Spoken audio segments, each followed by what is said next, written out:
Laughter exploded across the officers' club at Naval Base San Diego as Admiral Raymond Clark, face flushed crimson from whiskey, swung his arm toward the small woman clearing empty glasses from a nearby table. "Hey, you there!" His voice boomed across the space, dripping with alcohol-fueled confidence, cutting through conversations of 80 officers and Navy SEALs.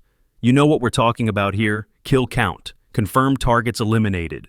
The laughter spread like wildfire. The woman, Grace Harper, froze mid-reach, her narrow shoulders drawing inward, head bowing lower. She wore the simple black uniform of civilian staff, hair pulled into a tight bun at the base of her neck. "So, then," the Admiral continued, his tone mocking, theatrical, "how many beer glasses have you eliminated tonight?"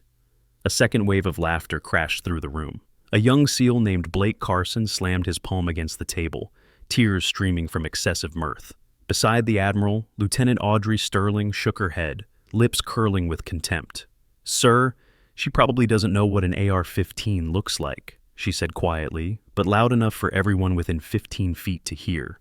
Grace said nothing. She simply stood there, hands gripping the tray, a barely perceptible tremor running through her fingers. But for one fleeting moment, an observant person might have noticed something unusual, the way she stood, feet planted evenly, weight distributed low and centered. The way her eyes swept the room, cataloging exit routes, window positions, sight lines. The way her fingers unconsciously tapped against the tray's edge, matching the exact breathing tempo used in precision shooting. "I apologize, sir," Grace whispered, voice hoarse and paper thin. "My count is 93. The atmosphere shifted. Conversations died mid-sentence. Admiral Raymond's eyebrows drew together. 93? What? Grace lifted her head. For the first time that evening, her gray steel eyes met his directly. "Confirmed kills, sir." And everything began to change. The silence stretched for 3 full seconds before someone laughed nervously. Commander Bradley Walsh, a 45-year-old executive officer with 23 years of service, set down his bourbon glass with deliberate precision. That's quite a claim for someone serving drinks. Grace's grip on the tray tightened. She glanced toward the kitchen door, calculating. Her eyes moved in a pattern, left exit, right window, back entrance, scanning completed in under 2 seconds. Pure tactical awareness, automatic as breathing. Blake Carson pushed back his chair, the screech of metal on concrete drawing every eye. He stood at 6 feet 2 inches, all muscle and swagger, dwarfing Grace's 5'3" frame. "Ma'am, do you even know what an M4 carbine is?" Grace's response came without hesitation, though her voice remained barely above a whisper. "Colt M4A1, gas-operated, magazine-fed, effective range 500 meters. She didn't look up at him. The room's energy shifted again. Chief Petty Officer Hector Foster, a 41-year-old weapons instructor with arms like tree trunks, stood slowly, his chair scraped back. "That's textbook knowledge. Anyone can Google that." "Exactly," Audrey Sterling interjected, her voice sharp as broken glass. "She's playing some kind of game. Probably wants attention, sympathy." Her eyes raked over Grace with undisguised disdain. "It's honestly pathetic." Grace set the tray down on the nearest table. Her hands shook, but when she picked up the tray again, the motion of transferring its weight revealed something. Her body automatically adjusted, weight shifting through her hips and core, the exact movement pattern used when transitioning from standing to prone shooting position. Did you feel that shift in the room? That moment when everything you thought you knew shattered? This is just the beginning. What Grace just said will ignite a firestorm that will expose every assumption, every judgment, every lie these Navy SEALs believed about strength. But before we see them fall to their knees, we need to understand how deep their arrogance runs. Subscribe now, because what happens next will leave you speechless. From a corner booth, Master Chief Ethan Morrison sat motionless, his weathered face unreadable. At 52, with 28 years of SEAL service carved into the lines around his eyes, he watched Grace with an intensity that bordered on recognition. His coffee cup remained halfway to his lips, forgotten. Corporal Ivy Lawson, a 26-year-old admin specialist with blonde hair pulled into regulation style, leaned toward her colleague. Her whisper carried farther than she intended. "She's looking for attention. I've seen this before. Civilians trying to seem important around real warriors." Admiral Raymond's face had sobered slightly, though his cheeks still carried the flush of alcohol. "Commander Walsh, I think we need some clarification here." Bradley Walsh nodded, his jaw set. "Ms. Harper, these are serious accusations. Making false claims about military service is actually illegal under the Stolen Valor Act." He paused, letting the weight settle. "So, I'm going to ask you directly, where did you serve?" Grace's fingers found the edge of her uniform shirt, worrying the fabric. "I can't say, sir." "Can't?" Audrey Sterling's laugh was cold. "Or won't, because you're lying?" "I'm not lying." Grace's voice cracked, betraying emotion for the first time. Blake Carson moved closer, invading her space with practiced intimidation. "Then prove it. We have a weapons display area right outside. You claim you know about rifles? Let's see you handle one." Dr. Martha Collins, a 45-year-old VA psychiatrist with kind eyes and graying hair, stood abruptly. "This is inappropriate. This isn't an interrogation, and Ms. Harper doesn't need to prove anything to satisfy your curiosity." "With respect, Doctor," Bradley Walsh said, his tone brooking no argument, "if someone makes claims about military service in a room full of active-duty personnel, we have every right to verify those claims, especially claims about 93 confirmed kills." The number seemed to stick in his throat. That would place her above 90% of active snipers. Grace looked toward the door again. Her feet shifted, weight on the balls, knees slightly bent, ready to move. Anyone with combat training would recognize the stance. Most people in the room missed it entirely. "Fine." Admiral Raymond stood, steadying himself against the table. "Hector, take her outside. Let's see what she knows." The migration toward the patio happened in stages. Blake Carson led, practically strutting. Audrey Sterling followed, her expression mixing skepticism and satisfaction. Hector Foster moved with professional purpose, already planning his test. Commander Walsh came last, phone in hand, already typing. Grace walked through the crowd, and her movement pattern told a story most couldn't read. She never crossed her feet. Each step maintained perfect balance. She kept her shoulders below the sight line, making herself a smaller target. Her eyes never stopped moving, counting people, marking positions, tracking hands. Near the bar, Jasper Sullivan, a 60-year-old former Marine with silver hair and forearms covered in faded tattoos, set down the glass he was wiping. His eyes followed Grace, and something in his expression shifted from casual interest to sharp attention. His hand drifted to his own forearm, where a Marine Corps emblem sat below other, more obscure markings. Connor Hayes, a 19-year-old in crisp Marine recruit uniform, stood frozen near the entrance. His face had gone pale. "Aunt Grace," he whispered, too quiet for anyone but his neighbor to hear. The patio air hit cooler than inside, carrying salt from the ocean 2 miles west.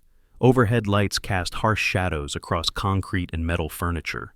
In one corner, a locked display case held demilitarized training weapons, M4 carbines, a Beretta M9, and in the back, partially obscured, the distinctive profile of a Barrett M82 sniper rifle.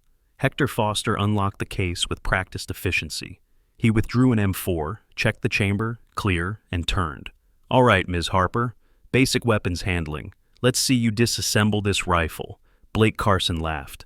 "Average civilian time is about 5 minutes, assuming they don't hurt themselves. Most can't do it at all." Grace accepted the rifle. The moment her hands made contact, everything changed. Her grip was immediate and correct. Support hand on the handguard, trigger hand on the pistol grip, finger straight along the receiver. She checked the chamber without prompting, verified the magazine well was empty, then engaged the safety and pointed the muzzle in a safe direction. The sequence took 3 seconds and displayed training so ingrained it had become unconscious. Audrey Sterling's eyes narrowed. "Anyone can memorize safety protocols." "Let's see her actually do something," Bradley Walsh said. He pulled out his phone, opened the stopwatch function. "Chief Foster, what's the standard time?" "Trained military personnel average 35 seconds. Civilians with weapons experience, around 58 seconds." Hector's expression remained neutral, professional. Anything under 30 indicates significant training. Grace laid the rifle on the table. She rolled her shoulders once, a subtle movement, but it released tension and centered her breathing. Then her hands moved. The rifle came apart like water flowing. Charging handle out, upper receiver separated, bolt carrier group withdrawn, firing pin extracted. Each movement flowed into the next without hesitation, without thought. Her fingers knew where every component lived, how each piece interlocked, the precise amount of pressure needed at every step. The click of the stopwatch echoed like a gunshot. 23 seconds. Hector's voice had lost its casual certainty. Silence fell across the patio. 40-plus people who had followed the spectacle outside stood motionless. Blake Carson found his voice first. That was, "Do it again." You got lucky. Grace reassembled the rifle in 24 seconds. Same fluid motion, same unconscious competence. When she finished, she placed the weapon on the table, muzzle pointed downrange, safety engaged, and stepped back to parade rest. Feet shoulder-width apart, hands clasped behind her back, eyes forward. The stance was so automatic she probably didn't realize she'd done it. Could have been an armorer, Audrey Sterling said, but her voice lacked conviction. Or maybe she worked in a weapons depot. Hector Foster picked up the rifle, checked her work. Everything perfect. "Ms. Harper," he said slowly, "where did you learn to do that?" "I can't tell you, sir. Can't or won't." Grace's jaw tightened. Both. The chief's eyes calculated. He'd spent 15 years teaching sniper school, training hundreds of shooters. He recognized skill when he saw it, and what he'd just witnessed went beyond memorization. "Okay, technical knowledge then." He crossed his arms. 800-meter shot, 15-mile-per-hour crosswind from the right. What's your adjustment? The question was complex, requiring knowledge of ballistics, wind deflection, elevation compensation. Most trained snipers would need a moment to calculate. Grace answered immediately. 4.2 minutes of angle left, elevation plus 18 MOA, assuming 168 grain match ammunition. Hector's mouth opened, closed, opened again. That's exactly right. She looked it up, Blake insisted, but he sounded less certain. "When?" Commander Walsh challenged. "She hasn't touched a phone. I've been watching." Audrey Sterling's tablet came out. "I'm checking personnel records, all of them." Her fingers flew across the screen, accessing military databases with her intelligence officer credentials. While she worked, Captain Charlotte Brooks, a 36-year-old Navy JAG officer with sharp features and sharper instincts, pushed through the crowd. "This has gone far enough. Ms. Harper is under no obligation to—" "No!" Grace's voice cut through, stronger than before. "It's fine, ma'am. Let them check." For 90 seconds, the only sound was Audrey's tablet clicking and the distant rumble of traffic beyond the base perimeter. Grace stood still, but her eyes kept moving, cataloging positions, distances, angles. A security light flickered overhead. Someone's phone chimed. Ice melted in abandoned drinks on nearby tables. Nothing. Audrey looked up, confusion mixing with triumph. No Grace Harper in active duty records from 2000 to present. No deployment records, no training certifications, nothing. "So, she's lying," Blake said, moving closer. "She's been lying this whole time." Military-grade communication devices have evolved beyond recognition since Grace's combat days. Today's tactical smartphones aren't just phones. They're encrypted command centers that can survive IED blasts, sandstorms, and submersion in seawater up to 30 feet. With satellite connectivity that works in the most remote combat zones, ballistic-rated screens, and battery life exceeding 72 hours under field conditions, these devices are what keep modern operators connected when everything else fails. They feature thermal imaging capabilities, secure video conferencing, and can integrate with drone systems in real time. Blake Carson's hand shot out, grabbing Grace's shoulder. The contact was sudden, aggressive, meant to intimidate. Grace's response was pure reflex. Her hand came up, caught his wrist, twisted. Her body pivoted, using his own momentum and leverage. In 0.8 seconds, Blake was on his knees, his arm locked in a joint manipulation that had his face contorted in pain. Then Grace released him, horror flooding her features. "I'm sorry. I'm so sorry." She backed away, hands raised, shaking violently. "I didn't mean. It was automatic. I'm sorry." Blake rose slowly, shock replacing aggression. His wrist bore red marks where her fingers had gripped. How did you—" "Enough!" Commander Walsh's voice cracked like a whip. "Everyone step back. Now!" Dr. Martha Collins moved to Grace's side. "Sweetheart, you don't have to stay here. This isn't right." But Grace shook her head, tears threatening but not falling. "They deserve answers." Ethan Morrison finally stood. He'd been silent through everything, watching, calculating. Now he moved forward with the deliberate purpose of a man who had made a decision. Check classified databases. His voice carried decades of authority. "And check the KIA records." The suggestion sent ripples through the crowd. Audrey's fingers paused over her tablet. "You mean—" "I mean," Ethan said, his eyes never leaving Grace. "Some people die on paper while still breathing in the world. Check the records from 2006 through 2008. Our ROC operations. Specifically, check for Shadow Unit personnel." The name landed like a physical blow. Shadow Unit, whispered about in Spec Ops circles. A ghost story. A legend that maybe, possibly, might have been real. Grace's face had gone white as printer paper. Audrey's fingers flew. She accessed databases with classifications that made Blake lean away from the screen. Seconds ticked past, then her tablet nearly slipped from her hands. "Oh my God." "What?" Admiral Raymond demanded. "Grace Harper, listed KIA, March 15th, 2008, Ramadi Province." Audrey's voice had gone thin, but the file has a redacted stamp and a notation. "Ongoing operations classification indefinite," which means deep cover, Bradley Walsh said quietly. "Active classification maintained post-death to protect ongoing intelligence operations or assets still in the field." Connor Hayes pushed forward through the crowd. "Aunt Grace, let me—" "Stay back, Connor." Grace's command voice came out, clear and sharp. The young Marine recruit froze, trained to obey. Blake Carson's face cycled through emotions. So. Shock, confusion, the beginning of horrified realization. Shadow Unit. That was...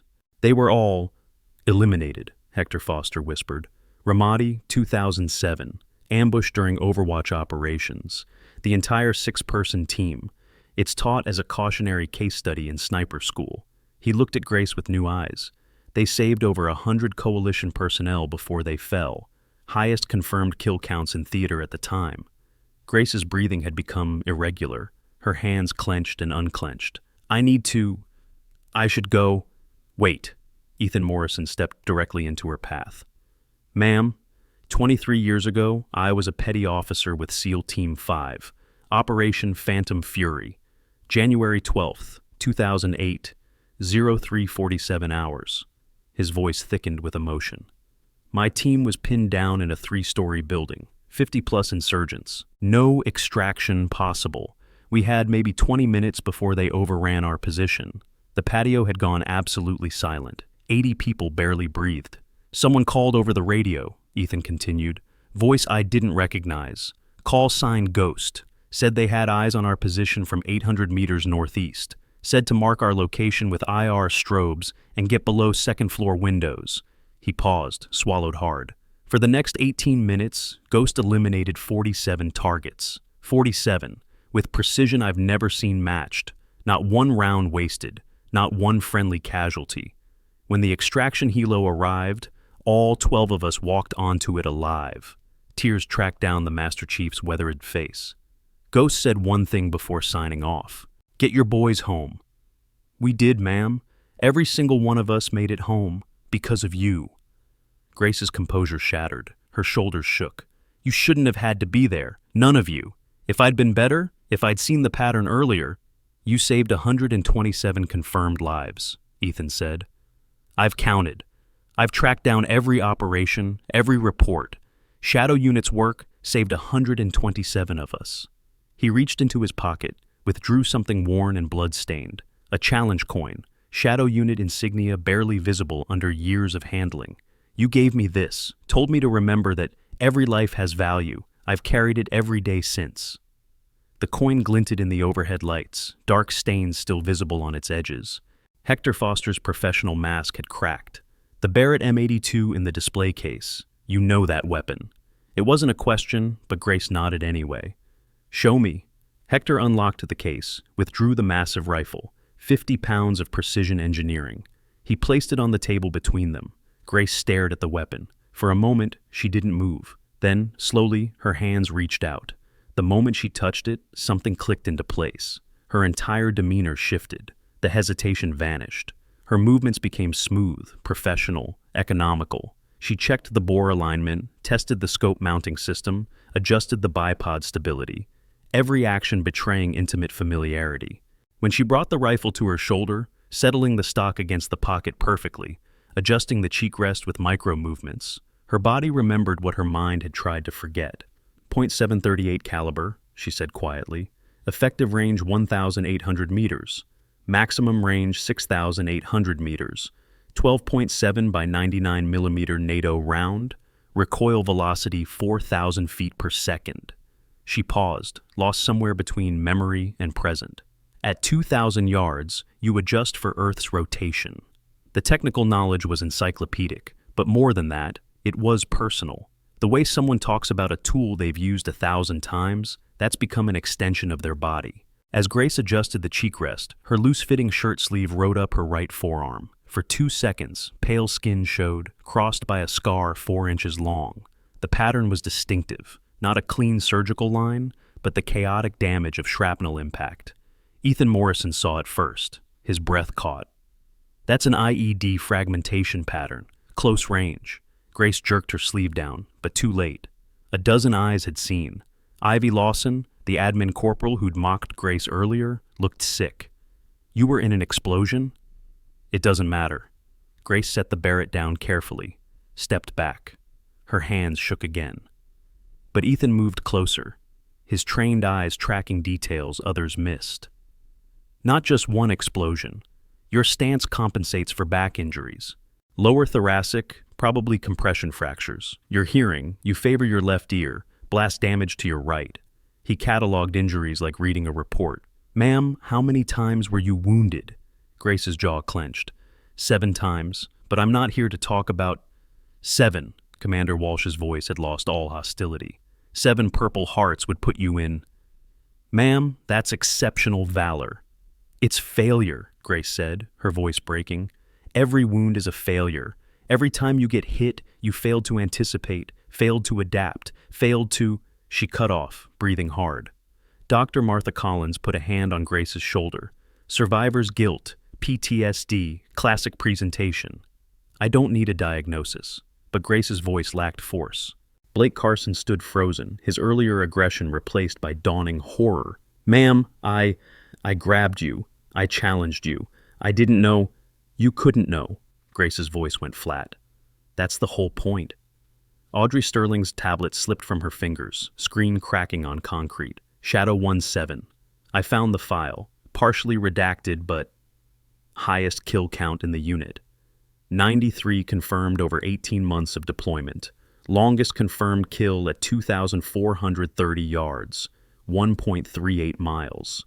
She looked up, face pale. The ghost of Ramadi. The nickname hung in the air like smoke. That's legend, Hector Foster breathed. We tell stories about ghosts in sniper school, but they were supposed to be. He trailed off, staring at Grace with something approaching reverence. Grace just disassembled a Barrett M82 in 23 seconds flat. Did you catch that? Even the weapons instructor couldn't hide his shock. But here's the thing. She's barely scratched the surface of what she can do. The next 10 minutes will reveal skills that will make seasoned warriors question everything. Don't click away. The crowd pressed closer. Phones came out. Camera lights activated. Someone whispered to their neighbor. The whisper spread, mutating, growing. Shadow unit. Ghost sniper. 2,000 yards. Saved SEAL Team 5. Grace backed toward the patio edge, looking for escape routes. Her breathing quickened, approaching hyperventilation. Classic panic response. Connor Hayes broke through the crowd. Aunt Grace, please, let me help you. Connor, you need to... Grace started. I joined the Marines because of you, Connor interrupted, his 19-year-old face earnest and desperate. All the stories Dad told me. How his sister served with honor, how you saved people. I wanted to be like you. You can't be like me, Grace's voice cracked. I'm broken, Connor. I've been broken for 17 years. You're not...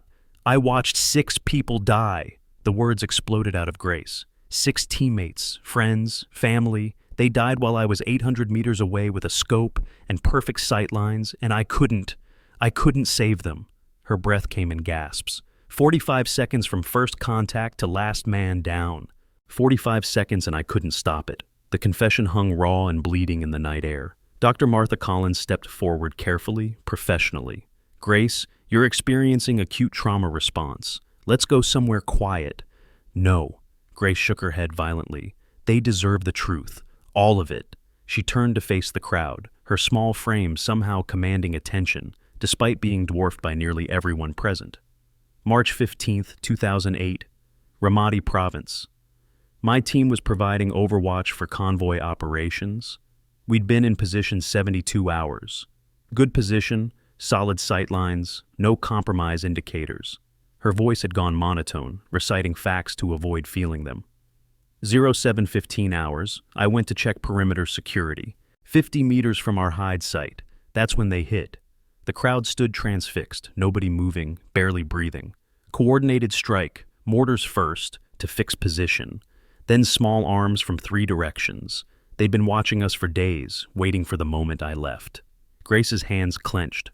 I heard it on comms. My team calling targets, calling for support, calling for me. Then static. 45 seconds of chaos, then just silence. A tear tracked down her cheek, but her voice remained steady. I eliminated the attackers. 11 confirmed kills in 6 minutes. But it didn't matter. By the time I reached the hide site, they were all gone. 6 body bags, 6 flag-draped coffins, 6 families destroyed because I went to check a fence line. Veterans transitioning to civilian life face unique financial challenges that standard insurance policies don't address. Specialized veteran investment portfolios now offer combat-related injury coverage, PTSD therapy funding, and service-connected disability income protection that traditional policies overlook. These programs understand deployment gaps in employment history, offer lower premiums for those with security clearances, and provide estate planning that accounts for survivor benefits. With tax advantages specific to military retirement and coverage for service-related conditions that manifest years after discharge, these aren't just insurance policies. They're lifelines designed by people who understand the real cost of service. That's not your fault, Ethan Morrison's voice cut through. You can't. I know what I should believe, Grace interrupted. Dr. Collins has told me 1,000 times. The rational part of my brain knows the attack wasn't my fault. But the rest of me, she tapped her chest. The rest of me knows that if I'd been there, maybe I could have made a difference. Called the mortars sooner, identified the ambush pattern faster. Something. That scar they just glimpsed? It's not from an accident. Those calluses on her hands? They're not from serving drinks. Something massive is about to be revealed. And when it happens, this entire room will freeze. Stay with me, because the truth that's coming will rewrite everything you've seen so far. Blake Carson stood motionless, his face cycling through shame, horror, and something approaching grief. The confident swagger had evaporated completely. Ma'am, there's no words for how. You didn't know? Grace said again. Nobody was supposed to know. That's what deep cover means. I died on paper. Ghost died in Ramadi. Grace Harper took her place trying to figure out how to be a person again. Why here? Admiral Raymond asked. The alcohol had burned off completely, leaving only a sober officer confronting uncomfortable truth. Why a naval base? Why civilian staff? Grace's smile was broken. Because I needed to be around warriors without being one. I needed to remember what I was fighting for. Normal people, doing normal jobs, living normal lives. She gestured at the officers' club behind them. People laughing, drinking, telling stories. People who aren't carrying rifles. That's what we were supposed to protect. I needed to remember that. But you still know the skills, Hector Foster said carefully. Your body remembers. Muscle memory doesn't fade, Grace confirmed. Training that deep becomes part of your neural architecture. I could probably still make a shot at 1,000 meters, but knowing how and choosing to are different things. Commander Bradley Walsh's phone had stayed in his hand through everything, forgotten. Now he looked at it, at the personnel database still open on screen. Ma'am, there are protocols. With your security clearance level, there are procedures. You should be receiving benefits, recognition, support. I don't want recognition. Grace's voice went hard. Recognition means stories, means attention, means people looking at me and seeing Ghost instead of Grace. I've spent 17 years trying to be invisible. You can't stay invisible now, Audrey Sterling said quietly. Not after this. This is, ma'am, people will talk. This story will spread. Grace looked around at the 80-plus faces watching her, phones recording, eyes wide, some sympathetic, some awed, all interested. I know. That's why I need to leave, tonight. Disappear again. Find another base, another job, another... No. The word came from Connor Hayes, firm despite his youth. Aunt Grace, you can't keep running. Connor, Dad spent 20 years wanting to know where you were. If you were safe. If you were alive. Connor's voice shook.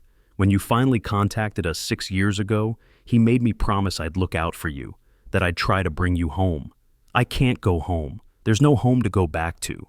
Then make one here. Connor gestured at the assembled personnel. These people understand. They're trained to handle classified information. They know what service costs. Let them help you.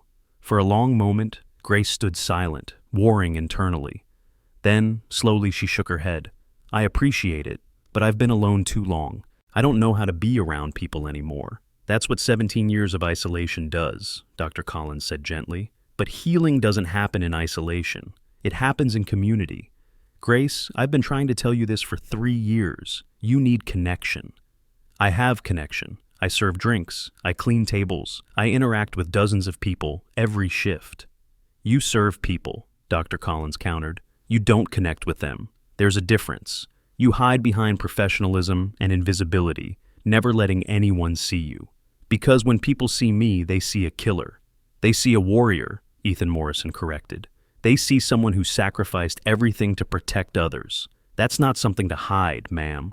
That's something to honor. Grace's composure wavered. You don't understand. The kill count everyone keeps mentioning, 93 people dead by my hand, 93 human beings who woke up one morning and by sunset were dead because I put a bullet through them. Her voice rose. How do you live with that? How do you look at yourself and not see a monster? Because they were enemy combatants, Hector Foster said.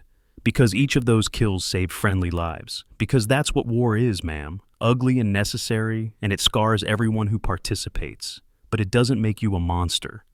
Doesn't it? Grace's laugh was bitter. I can still remember every face I saw through the scope. Every person I watched through 10 times magnification, learning their patterns, their habits, waiting for the right moment to end them. That's not noble. That's predatory.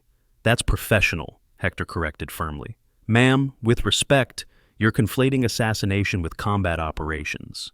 Every shot you took was sanctioned, authorized, and in support of ongoing military operations.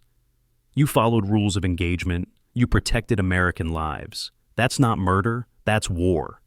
Grace shook her head, but some of the tension in her shoulders eased slightly. Blake Carson took a step forward, hands raised peacefully. Ma'am, I need to apologize, not just for tonight, but for being the kind of person who would challenge you without knowing anything about you. I let arrogance and assumptions guide me. That's...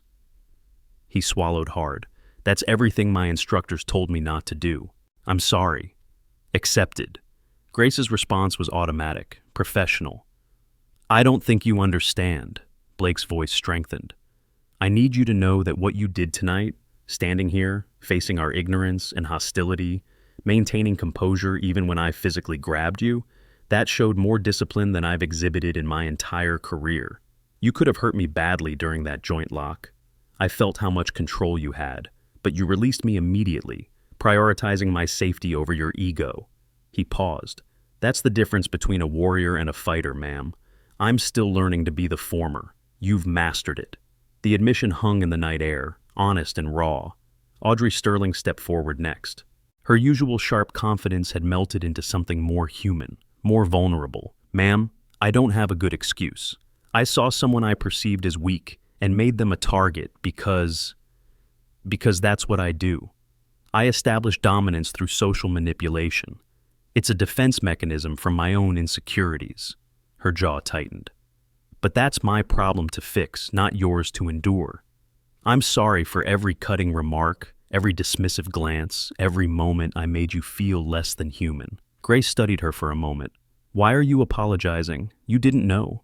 That's not an excuse, ma'am. I should have treated you with basic respect, regardless of your background. The fact that I didn't says more about my character than yours. For the first time that evening, something like warmth touched Grace's expression. Okay, thank you. The moment stretched, then Commander Walsh cleared his throat. Ma'am, we need to discuss practical matters. Your employment status, your benefits, your security clearance, your... Can it wait? Grace asked quietly. Please. I've had about all the attention I can handle for one night. Of course, ma'am. Walsh nodded immediately. But we will need to address it. Soon. Grace turned to leave, exhaustion evident in every line of her body. Then she paused, looked back. For what it's worth, you're right. All of you. About duty, about honor, about service meaning something. She met Ethan Morrison's eyes. I'm glad you made it home, Master Chief. I'm glad all 127 of you made it home. If I had to do it again, make the same choices, I would. Every time. Then you're not broken, ma'am, Ethan said gently. You're bent. There's a difference. Grace nodded once, then walked toward the parking lot.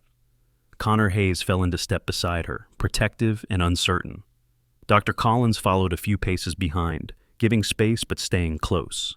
The crowd on the patio remained frozen, processing, recalibrating everything they thought if they knew. Blake Carson sank onto a bench, head in hands. I grabbed a living legend. I physically grabbed her and challenged her to prove herself. We all did, in our own ways, Audrey Sterling said quietly. She picked up her cracked tablet, staring at the partially redacted file still visible on screen. Shadow 17, the ghost of Ramadi, 93 confirmed kills, 3 bronze stars, 2 silver stars, 7 purple hearts, and we treated her like an imposter. Hector Foster still stood by the weapons display, the Barrett M82 still on the table where Grace had left it. The way she handled this rifle, it wasn't academic knowledge. That was intimate familiarity. You don't get that from training alone. You get it from thousands of repetitions under the worst possible circumstances. Admiral Raymond Clark had sobered completely, the evening's earlier jovial arrogance replaced by military bearing and genuine regret. I made a joke about her kill count. I turned someone's trauma into entertainment. He looked around at his assembled personnel. We need to be better than this. All of us. Agreed, sir. Commander Walsh tucked his phone away. But there's another issue. Word will spread. This kind of story, anonymous hero, secret identity, dramatic reveal, it's social media gold. By tomorrow morning, every military forum and Facebook group will be discussing this.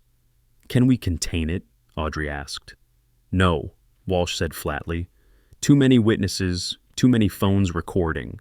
The best we can do is manage the narrative. Make sure Grace's privacy is protected as much as possible. Ethan Morrison turned from watching Grace's retreating figure. She won't want that. Privacy, yes, but protection? Ma'am earned the right to walk without security shadowing her. Even if someone recognizes her, approaches her, Blake challenged. Especially then, Ethan said firmly. Freedom is what we fought for, what she fought for. Denying her that freedom because we're scared of potential threats would be the worst kind of irony. In the parking lot, Grace stopped beside a 20-year-old sedan. Connor stood nearby, clearly wanting to say something, but not knowing how to start. You joined because of me, Grace finally said. That scares me, Connor. Why? Because I don't want you chasing my ghost. I don't want you thinking combat is glorious or noble or anything except necessary and horrible. Connor considered this. Dad told me you saved people, that you did what had to be done, even when it cost you everything. That's what I wanted to follow, not the killing, the protecting. Grace's expression softened.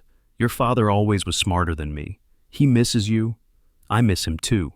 Grace unlocked her car. But I can't go home, Connor. Not yet. Maybe not ever. Home is where you have people who love you, and I don't know how to be loved anymore.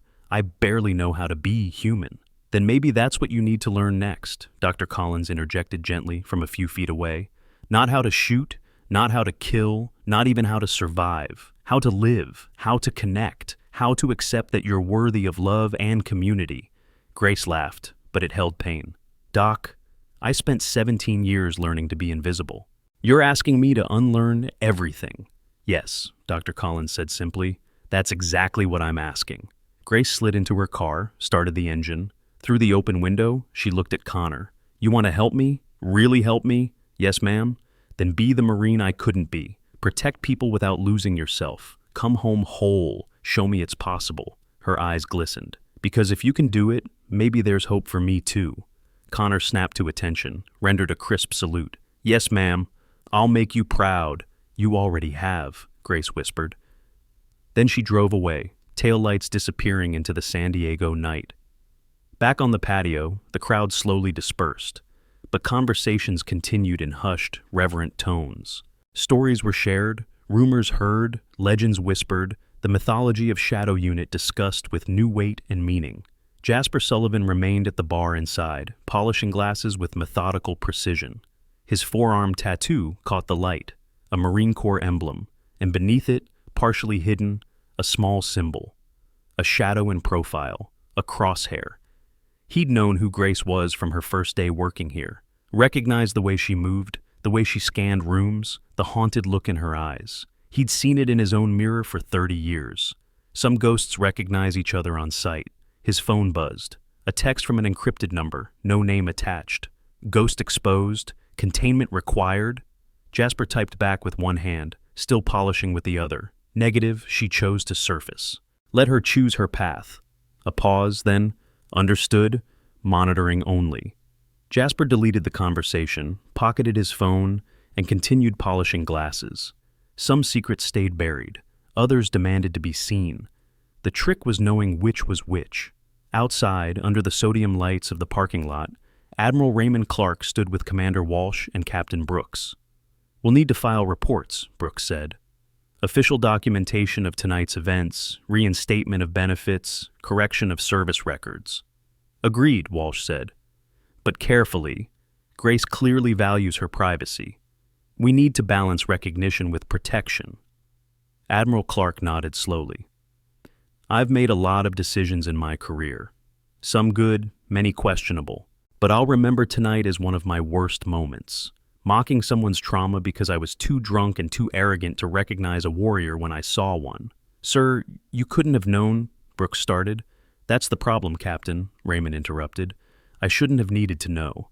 Basic human decency should have been enough. Instead, I made her pain into a punchline." He paused. "We're better than this. We have to be better than this." The three officers stood in silence, watching distant taillights fade into city glow. Inside, Blake Carson sat alone at a corner table, phone in hand. On screen, a partially loaded search. Shadow Unit Ramadi 2008. Results flooded in. News articles from that year, military reports with heavy redactions. A few leaked photos, 6 figures in full combat gear, faces hidden by helmet visors and angle. One figure noticeably smaller than the others. Forum posts from veteran communities. "Shadow saved my convoy in Fallujah." "Ghost sniper pulled our team from disaster." "Most lethal operator I never met." Blake scrolled through dozens of accounts, each describing impossible shots, perfect timing, lives saved by someone who remained unseen and unknown. A phantom who killed with precision, but only to protect. This was the person he'd grabbed, challenged, mocked. His hands shook slightly as he set the phone down. Across the room, Hector Foster sat with 3 other instructors, discussing technical aspects with the obsessive focus of professionals analyzing mastery. 23 seconds. That's not just fast, that's unconscious competence. The rifle was an extension of her body. "And the ballistics calculation," another instructor added. "Immediate answer, no hesitation. That's not memorization. That's internalized mathematics from hundreds of real-world applications." "How long do you think she served as a sniper?" the third asked. Hector considered. "Based on skill level, minimum 5 years of constant deployment. But Shadow Unit was only active for 18 months before the ambush, which means she had prior experience. Probably started as a designated marksman, showed exceptional ability, got recruited for special operations. Scout sniper school, then force recon training, then Shadow Unit selection," the second instructor theorized. "That's at least 3 years of training before operational deployment. Add 18 months of combat operations." He whistled low. "Ma'am was probably active military for 6 to 8 years minimum, all before age 25 given her current age." "Started young," Hector murmured. "Very young. Probably enlisted at 18, fast-tracked through every selection process." He paused. "You don't build a skill set like that without absolute dedication. She gave everything to the service." "And got nothing back but scars and trauma," the third instructor said bitterly. "She got to save 127 lives," Hector corrected. "That's not nothing. For someone like her, that's everything." The conversation continued, but Hector's attention drifted. He kept seeing Grace's face when she handled the Barrett M82, the way professionalism warred with pain, the way her body remembered even as her mind flinched away. How many times had she looked through that scope? How many impossible shots had she made? How many nights had she stayed motionless in hostile territory, separated from her team by hundreds of meters, alone with nothing but precision and calculation between success and catastrophe? And after all that, after surviving, after earning more commendations than most soldiers saw in entire careers, she'd spent 17 years serving drinks and trying to forget she'd ever been extraordinary. The injustice of it sat heavy in Hector's chest. At the bar, Jasper Sullivan continued his perpetual motion of cleaning, organizing, preparing. A young corporal approached, ordering a drink, unaware of the evening's events. Jasper served him with practiced efficiency, exchanged pleasantries, moved on to the next customer. Normal, routine. The world continued spinning regardless of revelations or trauma or truth exposed under sodium lights. That was war's cruelest lesson. Life went on. People who would never serve would never understand. They'd wake tomorrow, eat breakfast, go about their lives, completely untouched by the fact that someone like Grace Harper had spent years in hell to protect their right to that normalcy. Jasper's phone buzzed again. Same encrypted number. Pattern suggests hostile surveillance. Ramadi cell remnants possibly active conus. His jaw tightened. The ghost was haunting Ghost. He typed back, "Recommend protective observation only, no direct contact. Affirmative." Jasper deleted the exchange, made a mental note to watch for unusual vehicles near Grace's apartment. Some enemies had long memories. Shadow Unit had killed enough of them to earn permanent grudges. If they came for her, they'd find more than a broken woman serving drinks. They'd find a warrior who'd survived ambushes, explosions, and 17 years of her own mind trying to destroy her from the inside. Grace Harper might be bent, as Master Chief Morrison had said, but bent steel was often stronger than it started. Jasper returned to polishing glasses, a faint smile touching his weathered face. Let them come, if they dared. They'd learn the same lesson tonight's crowd had learned. The most dangerous weapons are the ones you don't see coming. Outside in the parking lot, one vehicle remained after all others had departed. A black SUV with tinted windows, government plates filed down to unmarked smoothness. Inside, two figures watched the officers' club through night vision optics. "Confirmed visual on Ghost," the driver said into a radio. "Public exposure contained to military personnel. No civilian media present." A crackling response. "Continue observation. New orders pending." "Understood." The passenger shifted, adjusting surveillance equipment. She handled it better than expected. Most operatives crack under public pressure. "Ghost isn't most operatives," the driver replied. 72 confirmed missions, 0 compromises, 0 failures. You don't build that record without titanium nerves. And now she's exposed. After 17 years deep cover, everyone knows. Not everyone. Just 80 witnesses with security clearances who understand consequences of unauthorized disclosure. Could be worse. Could be better. They settled into watchful silence, professionals observing a professional, all playing roles in a game with stakes most people would never comprehend. Somewhere in San Diego's sprawling darkness, Grace Harper drove alone, hands steady on the wheel despite the tremors that wanted to overtake them. Her mind replayed the evening in fragmented loops. Blake Carson's shock, Audrey Sterling's apology, Ethan Morrison's tears, the weight of exposure after years of invisibility. She'd thought revealing herself would break her. Instead, it felt like cracking open a chrysalis. Not transformation, not yet, but maybe, possibly, the beginning of one. Her phone rang, Connor's number. She let it go to voicemail, then immediately felt guilty. The boy deserved better than silence. She pulled into a gas station, parked under fluorescent lights, and called him back. "Aunt Grace?" Connor's voice came through anxious and relieved. I wanted to make sure you're okay." "Define okay," Grace said, attempting lightness and failing. "Not hurt, not..." He trailed off. "Not running away, not disappearing again," Grace filled in. "Connor, I can't promise anything. Tonight it was a lot.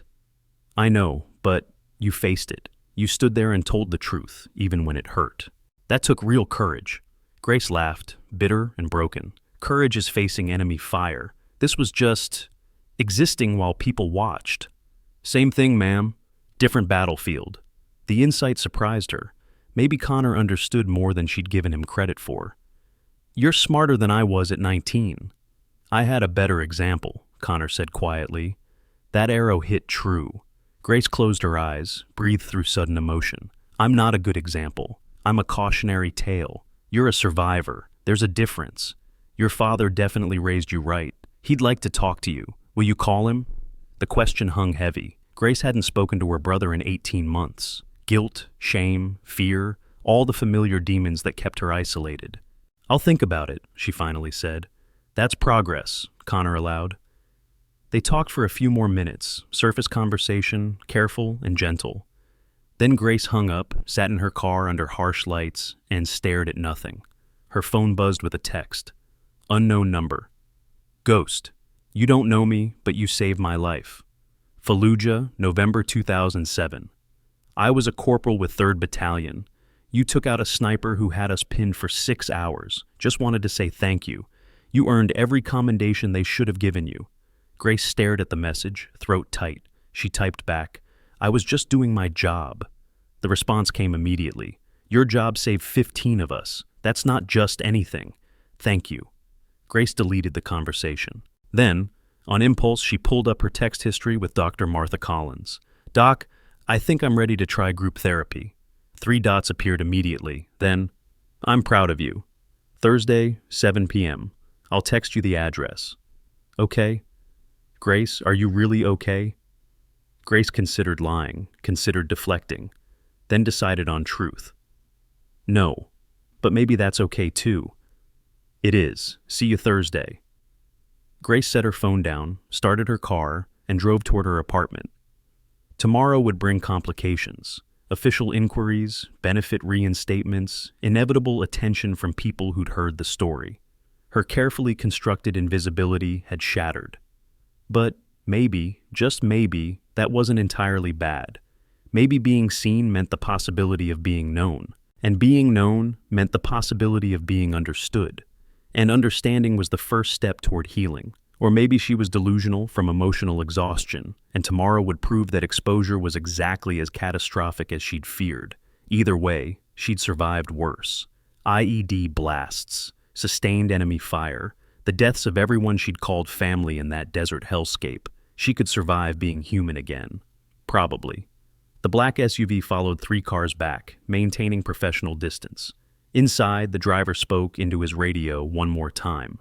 Ghost is mobile, heading toward residential district. Request permission to maintain observation overnight. Negative. Stand down. New orders in effect as of 2200 hours. Ghost is no longer your concern. The driver's hands tightened on the steering wheel. Sir, hostile surveillance protocols suggest... Acknowledged and noted. Stand down. Other assets deployed. Understood. Out. The SUV peeled away, leaving Grace's taillights gazed to fade into city traffic, seemingly alone, but seemingly and actually were different things. 4 blocks back, a different vehicle, older, civilian, unremarkable, maintained easy pace. Behind its wheel, Jasper Sullivan drove with relaxed confidence, watching without being obvious about it. Some guardians wore uniforms, others wore masks. A few rare ones wore nothing but vigilance, and the quiet knowledge that protection didn't require recognition. Grace Harper might think she was alone. She'd never been more wrong. Grace Harper's apartment sat on the 3rd floor of a nondescript building in a quiet neighborhood 15 minutes from base. She climbed the stairs slowly, exhaustion weighing each step. Her keys jingled as she unlocked the door, the sound abnormally loud in the silent hallway. Inside, everything remained exactly as she'd left it that morning. Sparse furniture, minimal decoration, a place to sleep, not a home. The walls held no photographs, no paintings, no evidence of personality or history, just blank spaces reflecting a blank life. She set her purse on the kitchen counter, filled a glass with water, drank it standing at the sink. Through the window, San Diego's lights spread like stars fallen to earth. Somewhere out there, 80 people were processing tonight's revelations, discussing her, analyzing her, transforming her from invisible nobody into visible someone. The thought made her stomach clench. Her phone buzzed again. Another text from an unknown number. Ghost, you saved my brother in Ramadi. He died 3 years ago in a car accident, but those extra years with him were gifts. Thank you. Grace deleted it without responding, then felt guilty. then felt angry at feeling guilty. The emotional whiplash was exhausting. She changed into sleep clothes, set her alarm, and lay in bed staring at ceiling shadows. Sleep felt impossible. Her mind kept replaying moments. Blake Carson's face when the joint lock activated, Audrey Sterling's tablet crashing to concrete, Ethan Morrison crying while holding that blood-stained challenge coin, Admiral Raymond's salute. The weight of visibility pressed down like physical force. Around 0200 hours, Grace finally drifted into fractured sleep, dreams mixing memory and present into surreal combinations, her team alive and laughing, then dead and accusing. Ethan Morrison at 25, bleeding from 3 wounds while Grace's rifle picked off targets she couldn't see clearly enough through nightmare logic. Connor wearing shadow unit patches while walking into an ambush Grace could see but couldn't warn him about. She woke at 0530, tangled in sheets soaked with sweat, heart hammering. Normal. This was normal for her. The therapy had helped reduce nightmare frequency from nightly to 3 or 4 times per week. Progress, Dr. Collins called it. Grace called it survival. She showered, dressed in civilian clothes, made coffee she wouldn't drink. Then her phone rang. Commander Bradley Walsh's number. "Miss Harper," Walsh's voice came through professional but warm. "I apologize for calling this early. Do you have a moment?" "Yes, sir." "We need to meet, officially. There are forms, procedures, benefits to reinstate. I'd like to handle this with appropriate respect for your privacy and your comfort level." He paused. "Would 900 hours at my office be acceptable, or would you prefer somewhere more neutral?" Grace considered. Official meeting meant official business. Forms meant documentation. Documentation meant permanent record of last night, but avoiding it wouldn't make it disappear. "Your office is fine, sir. 900 hours. Thank you, ma'am. I'll keep the meeting small, just myself, Captain Brooks for legal review, and Admiral Clark if you're comfortable with his presence." The Admiral who'd mocked her kill count. Grace's jaw tightened, then relaxed. He'd been drunk, thoughtless, but not malicious, and his salute had been genuine. "The Admiral can attend, sir." "Excellent. See you then." Grace hung up, checked the time. 3 hours. She could fill 3 hours, clean the already clean apartment, organize the already organized closet, exist in controlled space while avoiding thinking about existing. Her phone buzzed. Text from Connor. "Aunt Grace, Dad wants to call you. Is that okay?" Her brother. The only family she had left who knew she was alive. They had spoken exactly 7 times in 6 years. Each conversation stilted, careful, both of them avoiding topics that hurt too much to discuss. She typed back, "Tell him yes, but not this morning. I have meetings. Maybe tonight?" "Will do. Love you." The casual declaration hit harder than expected. When had someone last said they loved her? When had she last believed it? Grace set the phone down, finished her cold coffee, and drove back to base. Commander Walsh's office occupied a corner of the administration building, with windows overlooking the parade ground. Grace arrived 5 minutes early, was shown in immediately by a respectful corporal who very carefully didn't stare. Admiral Raymond Clark stood when she entered. So did Walsh and Captain Charlotte Brooks. All 3 rendered salutes. Grace froze, then returned them awkwardly. She had spent 17 years trying to forget military customs and courtesies. "Please, ma'am, sit." Walsh gestured to a chair positioned deliberately to not have her back to the door. Small detail, but it showed understanding of PTSD hypervigilance. "Can we get you coffee? Water?" "Water's fine." Grace sat, hands in her lap, back straight, old training surfacing. Captain Brooks poured water from a pitcher, handed it over with a gentle smile. "Ms. Harper, I've reviewed your service record, both the official version and the classified annexes. I want to start by saying that what happened to you constitutes a severe administrative failure. Your benefits should never have been suspended. Your record should never have been left uncorrected for 17 years. I requested they stay that way," Grace said quietly. "The suspension, the classification, the KIA status. It was part of deep cover protocol." "Initially, yes," Brooks agreed, "but the original operation ended in 2009. Protocols should have initiated reinstatement at that time. They didn't. Someone dropped the ball, repeatedly, for over a decade." Admiral Raymond cleared his throat. "Ma'am, before we discuss administrative matters, I need to offer a personal apology."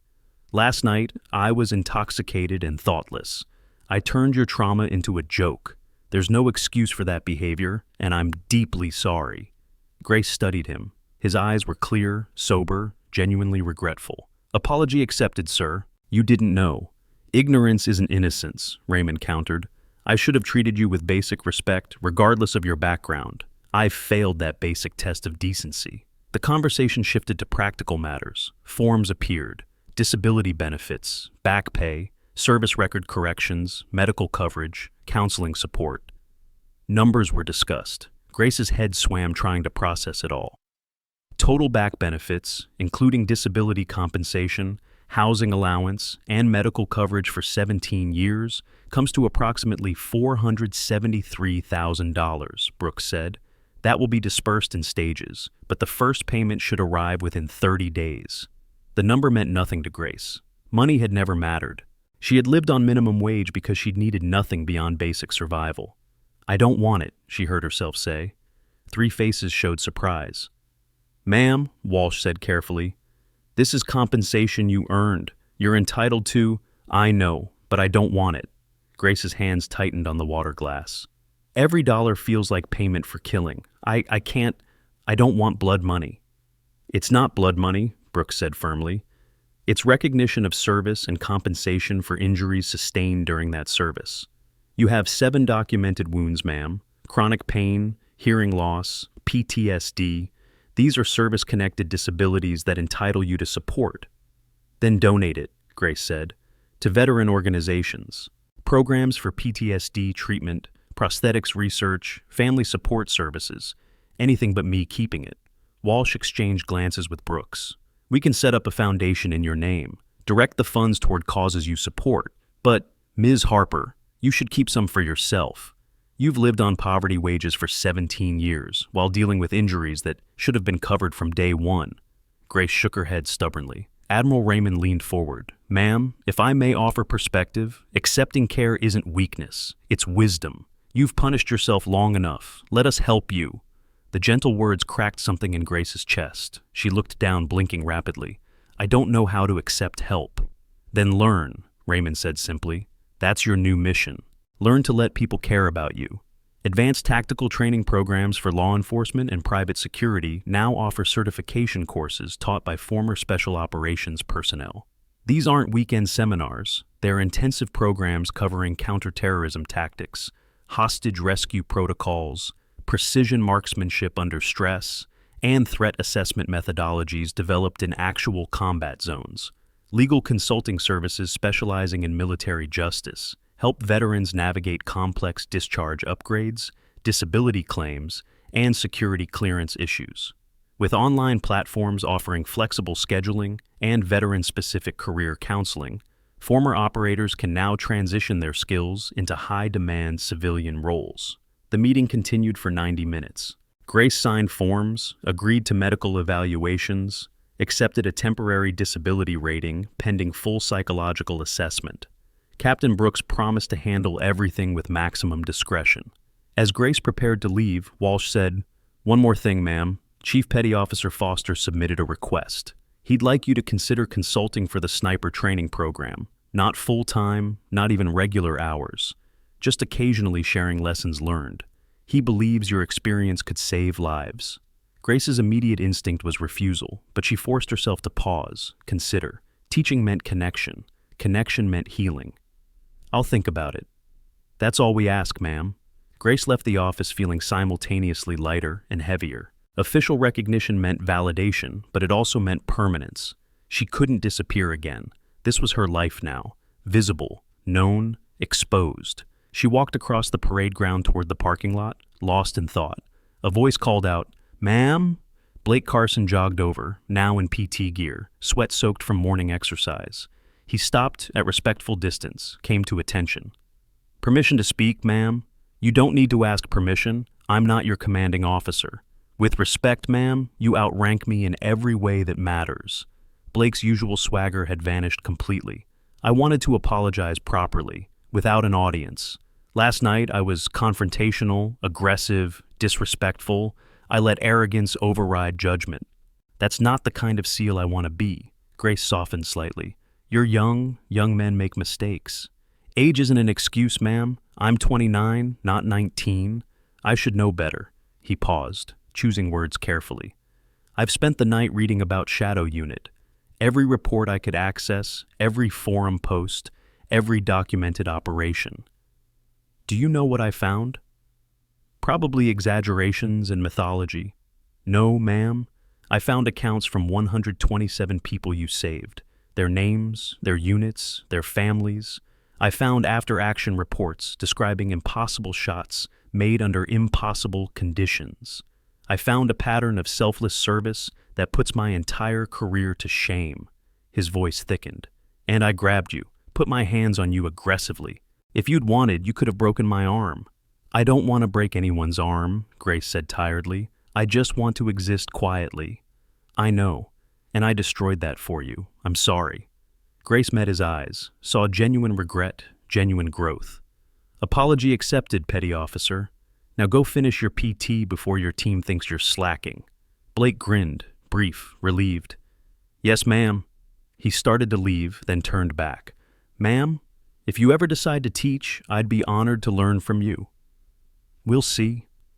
But Grace felt something unexpected, the faint possibility of connection, of passing knowledge forward instead of burying it.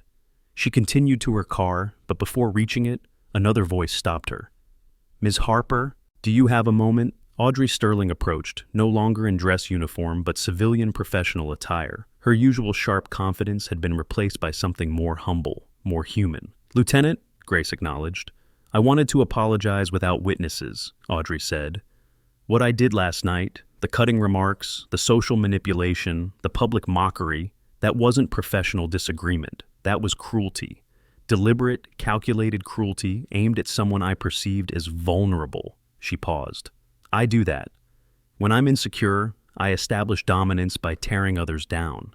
It's toxic behavior I learned from my mother, and I have spent 5 years in therapy trying to unlearn it. Last night proved I've still got work to do. The raw honesty surprised Grace. Why are you telling me this? Because you deserve to know it wasn't about you.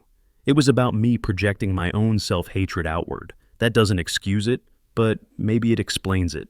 Audrey's voice wavered. I saw someone quiet and small and assumed weakness. I was wrong. About you, about what strength looks like, about everything. Grace studied her, saw genuine shame, genuine effort at change. Thank you for saying that.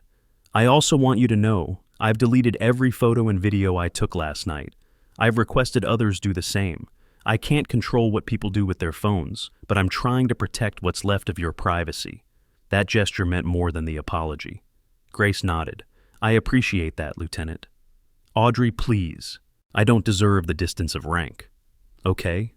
Audrey. Grace offered a small smile.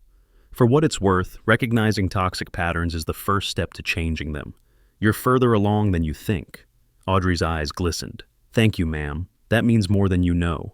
They parted, and Grace finally reached her car. But before she could unlock it, a government sedan pulled up. The rear window rolled down, revealing Master Chief Ethan Morrison. Ma'am, could I buy you breakfast? There's something I'd like to discuss. Grace hesitated. Social interaction felt exhausting, but Ethan had been kind last night, genuine. Okay. They drove to a diner off base, quiet and anonymous. Over eggs and coffee, Ethan told his story properly. January 12th, 2008, he began. My team had been hunting a high-value target for 6 weeks. We got solid intelligence, moved into position in a 3-story residential building. The operation went bad immediately. Target was a trap. We were surrounded before we'd cleared the 2nd floor. Grace listened, memories surfacing against her will. She remembered that night, remembered the desperate radio call, the coordinates, the impossible geometry of the situation. We had 12 men, limited ammunition, no air support available for 40 minutes, Ethan continued. Command wrote us off. Too far behind enemy lines, too much hostile presence. They told us to hold position and pray. He paused. Then this voice comes over the radio, call sign Ghost, says she's got overwatch from 800 meters out, says to mark our position and get below the windows. You used IR strobes, Grace said quietly, 3 of them. 2nd floor, northeast corner. Ethan's eyes widened. You remember. I remember every operation. Grace stared at her untouched eggs. Every face, every shot, every outcome, they don't fade. You eliminated 47 targets in 18 minutes, Ethan said. I counted. 47 enemies, 0 friendly casualties. You gave us our lives back. I was doing my job. No, ma'am. Your job was overwatch for convoy operations. That was your assigned mission. What you did for us, that was choice. You chose to risk your position, your safety, your mission objectives to save 12 men you'd never met. Ethan's voice strengthened. That's not duty. That's character. Grace's hands shook slightly. She gripped her coffee cup to steady them.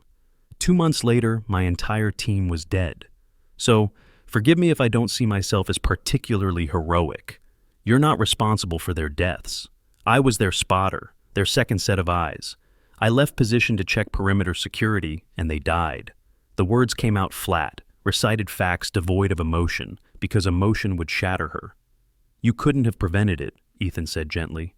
Ma'am, I've read the classified after-action report. I pulled strings, called in favors. The ambush was coordinated by a cell that had been tracking your unit for 9 days. They had mortars pre-positioned, attack vectors planned, timing calculated down to the minute. They waited for the moment you left, because that was the only window they had. If you'd been there, you'd be dead too. That's all. Not saved them, just died alongside them. The logic was sound. Dr. Collins had said the same thing hundreds of times, but logic couldn't touch grief. Survivor's guilt is real, Ethan continued. I've carried it myself. 3 deployments, I watched friends die while I lived. It eats at you, makes you question everything. But here's the truth, ma'am. Your team wouldn't want you spending 17 years punishing yourself. They'd want you to honor their memory by living fully. How do you know what they'd want? Grace challenged. Because that's what warriors want for each other. We want the survivors to find peace, to find purpose, to live the lives we died protecting. The Navy SEALs are on their knees. The Admiral is standing at attention. But Grace's story doesn't end here. There's a phone call coming, a file that shouldn't exist, and a mission that's been waiting 17 years. Hit subscribe because this ending will leave you hunting for answers. Grace absorbed this, processing. Why did you want to tell me this? Because I've been tracking you for 6 years, Ethan admitted. Not stalking, but checking in, making sure you were okay. When I transferred to San Diego and found out you worked on base, it wasn't coincidence. I requested this post specifically. Grace's eyes widened. Why? Because I owed you my life, and I wanted to be close enough to help if you ever needed it. Ethan met her gaze steadily. Last night, watching you face that crowd, I saw courage I've rarely witnessed. You could have run, hidden, lied. Instead, you stood there and owned your truth. That's strength, ma'am. It felt like weakness. Vulnerability often does, but there's a difference between vulnerability and weakness. Weakness is running. Vulnerability is staying. You stayed. They finished breakfast in comfortable silence. Ethan paid despite Grace's protest, then drove her back to base. Ma'am, he said as she exited the car, Chief Foster's offer about teaching, I hope you'll accept. The next generation needs to learn from the best. And you're the best. I'm broken, Grace said. So are most of us, Ethan countered. The trick is learning to function while broken. You've already mastered that. Now, teach others how. Grace walked to her own car, Ethan's words circling in her mind. Teaching, passing knowledge forward, turning pain into purpose, maybe. The rest of the day passed in surreal normalcy. Grace returned to her apartment, tried to nap, couldn't. Her phone buzzed repeatedly, texts from unknown numbers, all variations of thank you from people she'd saved. She stopped reading them. Each one felt like pressure, obligation, weight. At 1700 hours, Captain Brooks called. Ms. Harper, there's a ceremony tomorrow evening at 1800 hours. Nothing major, just a small gathering. Admiral Clark wants to formally correct your service record and present the medals you should have received years ago. It's optional, but we'd be honored if you attended. Grace's instinct screamed refusal, but she thought of Connor, of Ethan, of the possibility of closure. I'll be there. Thank you, ma'am. Uniform is optional, business casual is fine. The ceremony will be closed to general personnel, only those directly involved last night, plus a few senior officers. Grace hung up, stared at her closet. She owned no business clothes, just civilian work uniforms and casual clothes. Shopping felt impossible. Caring about appearance felt absurd. Her phone rang, Connor's number. "Hey, kiddo," she answered. "Aunt Grace, Dad's on the line too. We're doing a three-way call." Her brother's voice came through deeper than she remembered. "Grace, it's good to hear you." Emotion clogged her throat. "You too, Michael. Connor told me what happened. Are you okay?" The question was impossible to answer. "I'm managing." "That's not the same as okay." "No," Grace agreed, "but it's all I've got right now." They talked for 20 minutes. Careful conversation, avoiding landmines, circling around the real topics that hurt too much to address directly. But connection happened anyway. Small jokes, shared memories, Connor's excitement about Marine training, Michael's pride in his son, family. Grace had forgotten what it felt like.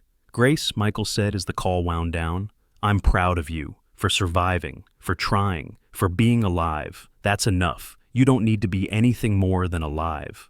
The words broke through defenses. Grace cried silently. Phone pressed to her ear, grief and relief mixing into something she couldn't name. "I miss you," she whispered. "I miss you too. Come visit when you're ready. No pressure, no timeline. Just know you're always welcome home." After hanging up, Grace sat in darkness as evening fell. Tomorrow would bring ceremony, recognition, finality. Tonight was just her, alone with ghosts and possibilities. She slept better than expected. The next evening, Grace arrived at Officers Club at 17:45 hours. She had found slacks and a decent blouse in her closet, made herself presentable. Her stomach churned with anxiety, but she forced herself through the door. The main hall had been set up with a small stage, rows of chairs, minimal decoration.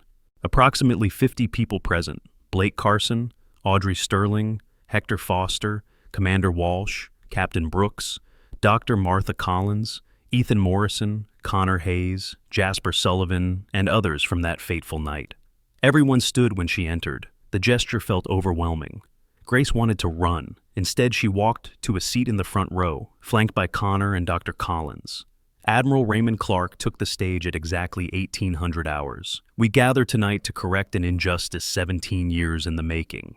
Gunnery Sergeant Grace Harper served with distinction, valor, and selflessness. Her actions saved 127 confirmed American lives. She completed 72 classified missions with 0 failures. She earned commendations that were never presented, benefits that were never paid, recognition that was never given.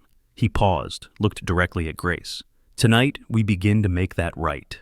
Captain Brooks read citations: 3 bronze stars with valor, 2 silver stars, 7 purple hearts. The words washed over Grace, detailing operations she'd tried to forget. Lives saved, missions completed, wounds sustained. Then Admiral Clark called her to the stage. Grace walked on shaking legs, stood at attention, while medals were pinned to a display board beside her. She'd refused to wear them. Each citation was read aloud, each action described in clinical detail. When it finished, Admiral Clark saluted. The entire room followed. 50 people, standing at attention, rendering honors to someone who had spent 17 years invisible. Grace returned the salute, tears streaming. She hadn't cried in front of people in years. Now she couldn't stop. Commander Walsh stepped forward. "Ma'am, on behalf of everyone present, thank you for your service, thank you for your sacrifice, and thank you for trusting us with your story." Applause erupted. Not polite ceremony applause, but genuine thunderous appreciation. Grace stood frozen, overwhelmed, lost. Then Ethan Morrison stepped up, handed her that blood-stained challenge coin. "This belongs to you, ma'am. Thank you for giving me the years to carry it."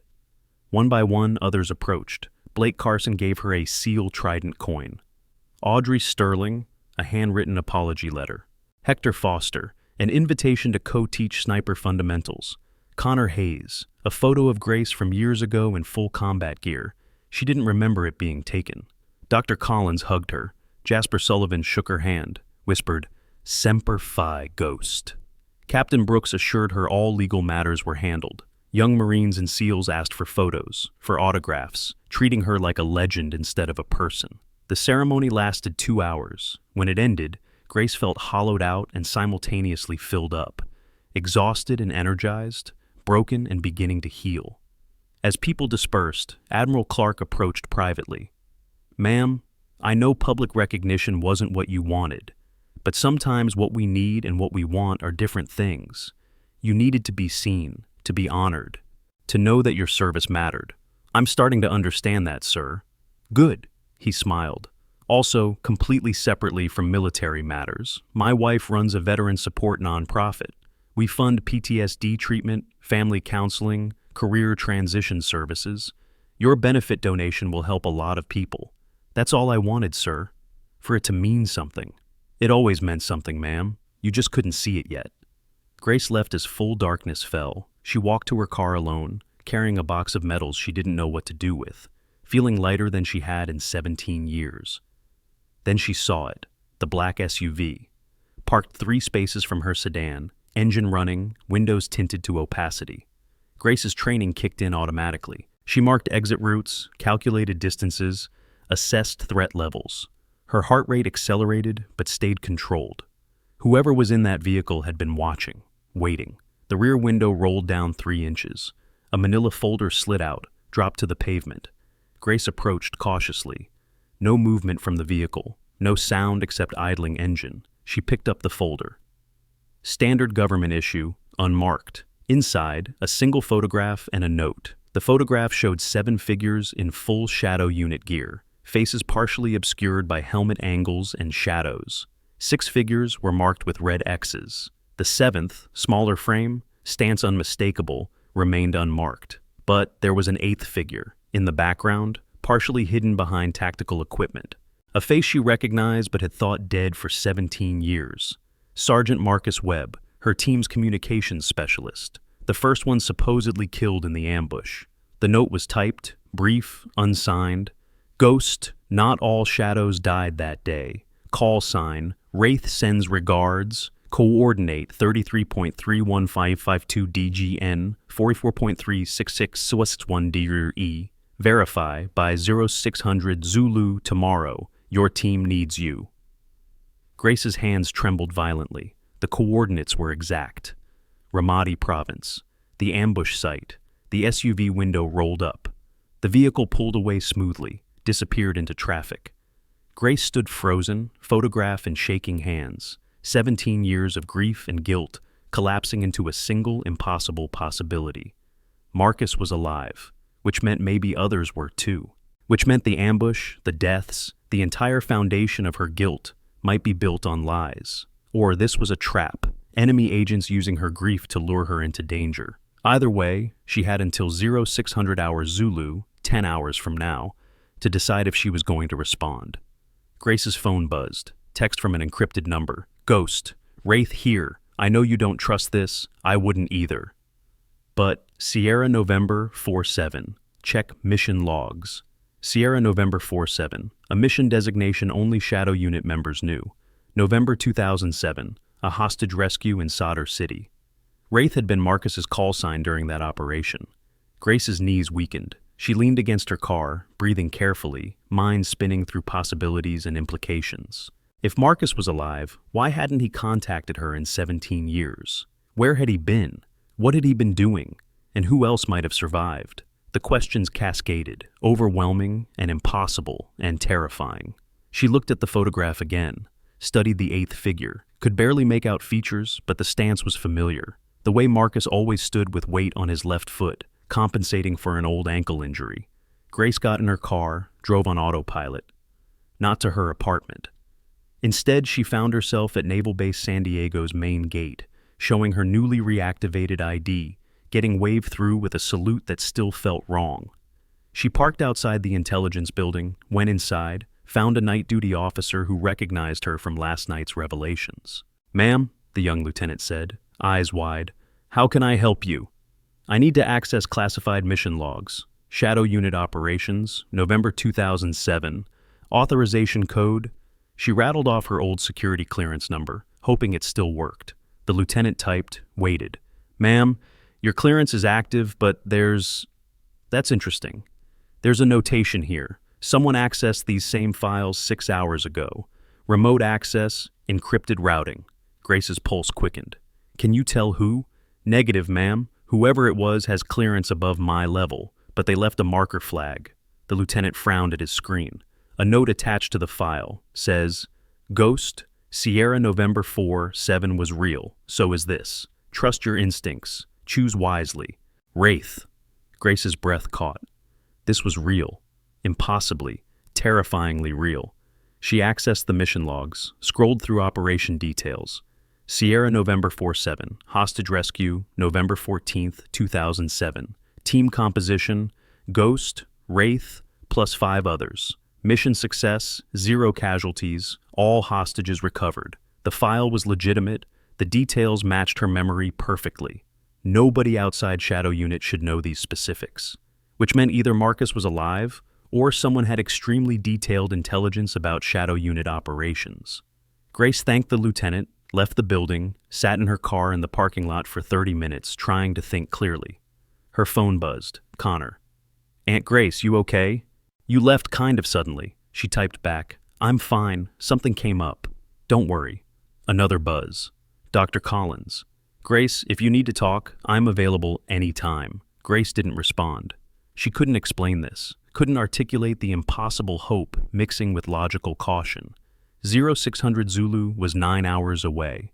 9 hours to decide if she was going to respond to coordinates in Iraq, trust a ghost from her past, potentially walk into a trap or discover a miracle. Her training said it was too convenient, too perfect, the timing right after her public exposure, the emotional manipulation using her deepest guilt, classic intelligence operation targeting psychological vulnerabilities. But her gut said something different. The specifics were too accurate, the details too personal, and the 8th figure in that photograph, she'd know Marcus's stance anywhere. Grace drove to her apartment, spread the photograph on her kitchen table, studied it under bright light, enhanced the image on her phone, zoomed in, analyzed every pixel. The background figure, definitely male, right height and build for Marcus, stance compensating left. Even the way his hand rested on his rifle matched her memory. She opened her laptop, accessed secure military communications protocols she technically shouldn't still have access to, but did because someone had deliberately left her clearances active. She typed coordinates into mapping software. Ramadi Province, specific location matching the ambush site. Satellite imagery showed an abandoned compound, apparently uninhabited, but with thermal signatures suggesting recent activity. Grace pulled up Marcus's service record, listed KIA, March 15th, 2008. Same day as her entire team, same ambush, but his body had never been recovered, listed as remains not retrievable due to hostile action. Neither had 2 others from her team, Lieutenant Sarah Mitchell and Corporal David Torres. All 3 listed KIA with no remains recovered. Grace's mind raced through scenarios. What if some had been captured instead of killed? What if they'd been held prisoner, eventually escaped, or been released, but couldn't surface for security reasons? What if the entire KIA classification had been cover for deep operations, so classified even unit commanders didn't know? Or what if this was elaborate deception by hostile intelligence using old information to lure her into a kill zone? She checked the time. 6 hours until decision point. Grace pulled out her phone, called one number she'd hoped never to use. Jasper Sullivan answered on the second ring. Jasper, it's Grace Harper. I need to ask you something, and I need the truth. Shoot. His voice was calm, unsurprised by the late call. You knew who I was from day one. You've been watching me for 6 years. Which agency do you work for? A pause. What makes you think I work for anyone? Because bartenders don't have encrypted satellite phones and don't tail people with counter-surveillance training. So, which is it? CIA? DIA? Some black program even more classified? Another pause. Can't tell you that. But I can tell you I'm friendly. Always have been. Did you know about Wraith? About possible survivors from Shadow Unit? This pause stretched longer. I knew there were rumors, whispers, intelligence chatter about Shadow Unit members possibly surviving in deep cover. Nothing concrete, nothing actionable. Why? Grace described the SUV, the folder, the photograph, the coordinates. Jasper was quiet for 15 seconds. Then, that's above my clearance level, but my advice, if you're considering going, don't go alone. Take backup. Real backup, not just support. I'm not active duty. I can't exactly request a SEAL team for personal business. You'd be surprised what doors your name opens now, Jasper said. But, Grace, be careful. Real or trap, this is dangerous. Someone wants you in Iraq. Make sure you know why before you commit." They hung up. Grace sat in darkness, mind spinning. Her phone lit up. Text from an unknown number. "Ghost. Wraith. Last message before comms dark. Trust your training. Trust your instincts. Trust that not everyone you loved is dead. Coordinates good for 12 hours. After that, window closes. Shadow unit forever. Wraith out." Grace closed her eyes, breathed through sudden emotion. Shadow unit forever. Their motto. The words they'd said before every mission. This was real. Or it was the most sophisticated psychological operation she'd ever encountered. Either way, she had to know. Grace opened her laptop, began planning. Flights to Iraq. Entry protocols. Equipment needs. Support requirements. Her mind shifted into operational mode, the same calculating focus that had kept her alive through 72 missions. She wasn't active military anymore, couldn't just hop on a transport, but she had resources now, benefits money she'd planned to donate, contacts from last night, and training that didn't fade no matter how many years passed. By 0300 hours, Grace had a plan. Rough, dangerous, probably illegal, but feasible. At 0400 hours, her phone rang. Admiral Raymond Clark. "Ma'am," his voice came through alert despite the hour. "I received an interesting call from a friend at Langley. Seems someone's been tracking unusual activity around your security clearances. Want to tell me what's going on?" Grace made a decision. She told him everything. The SUV, the photograph, the coordinates, the messages from Wraith. Admiral Clark listened without interrupting. Then, "Ma'am, this is above my pay grade, but I know someone who can help. Give me 30 minutes. 25 minutes later, Grace's phone rang again. Different voice, older, authority radiating through the line. "Gunnery Sergeant Harper, this is General Thomas Caldwell, JSOC Commander. Admiral Clark briefed me. I've pulled your file, the real one, including annexes most people don't have clearance to read. Tell me what you're thinking." Grace outlined her assessment. Possible scenarios, risk factors, potential outcomes. General Caldwell was quiet for a moment. "Your analysis is sound. Tactically, this could be legitimate contact from survivors operating in deep cover, or it's hostile intelligence lure. 50-50 odds either way. Yes, sir. If you want to pursue this, I can provide support. Discreet, deniable, but professional. A small team, transport, extraction plan. But Grace," his voice softened, "this is your choice. You're retired. You've given enough. Nobody expects you to walk back into danger chasing ghosts. With respect, sir, if my team is alive and needs help, I'm going. With or without support." "I figured you'd say that." She heard a smile in his voice. "All right, 0800 hours, report to Hangar 7 at Miramar. There'll be a plane waiting. Team of 4, volunteers only, all Tier 1 operators. You'll insert at the coordinates, assess, and extract within 72 hours, regardless of outcome. Sir, I don't deserve—" "Grace, you saved 127 of my people. I've owed you for 17 years.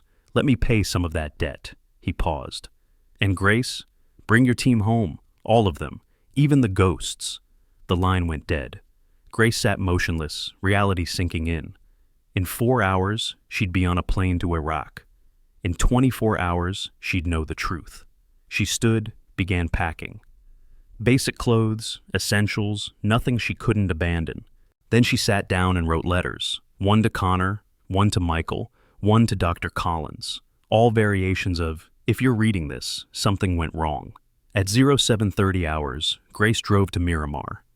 Hangar 7 sat on the flight line, unmarked, unremarkable. Inside, a small Gulfstream jet and 4 men in civilian clothes with military bearings. Master Chief Ethan Morrison stepped forward. "Ma'am, heard you could use some backup." Behind him, Blake Carson, Hector Foster, and a 4th man Grace didn't recognize but who wore the quiet confidence of special operations veterans. "You volunteered for this?" Grace asked. "Ma'am," Blake said, grinning, "you saved my life last night without me knowing it. Figure I owe you one. Besides," Hector added, "I wanted to see the legend in action, professional development." The 4th man extended his hand. "Staff Sergeant Ronan Price, Delta Force. General Caldwell asked me personally, said you were worth supporting." Grace shook hands, overwhelmed. "You're all insane." "Probably," Ethan agreed, "but we're your kind of insane. Shadow Unit forever, ma'am. They loaded into the aircraft. As the engine spooled up, Grace looked out the window at the California dawn and wondered if she was flying toward revelation or disaster. Either way, she was done running. The plane lifted off, carrying 5 warriors toward answers written in blood and shadows, and the thin hope that not all lost things stay lost forever. Grace Harper settled into her seat, closed her eyes, and whispered the words she thought she'd never say again. Shadow Unit, call to muster.